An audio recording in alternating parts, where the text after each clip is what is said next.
Whether you're buying or selling in Oklahoma, the inspection period isn't about just finding problems, it's a leverage window. And the TRR is where that leverage gets put to work. And I'm going to explain to you exactly what that means.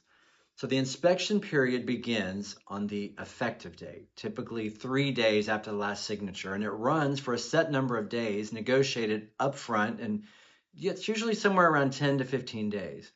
During that window, the buyer has the power, and after it, mostly you don't. Buyer, this is your time. You hire your inspectors.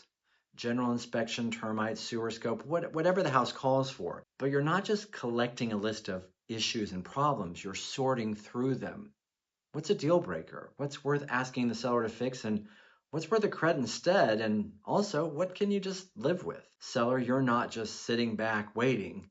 You should already be thinking about what you'd say yes to, what you'd counter, and what's not happening. Because when that request comes in, you don't get long to figure it out. At the end of the period, the buyer delivers the repair request, known as the TRR.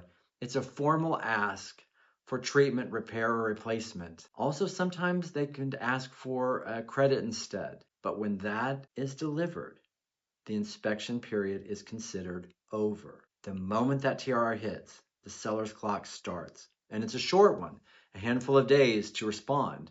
Don't waste them. Get bids, call your contractor, your plumber, your roofer, whoever you need.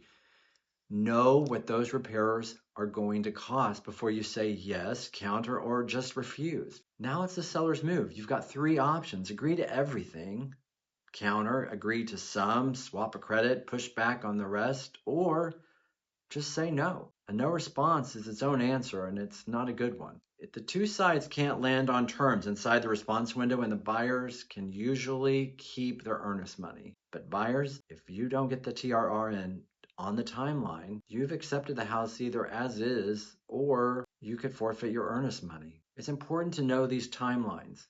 It's important to know how a contract works. I hope this helps.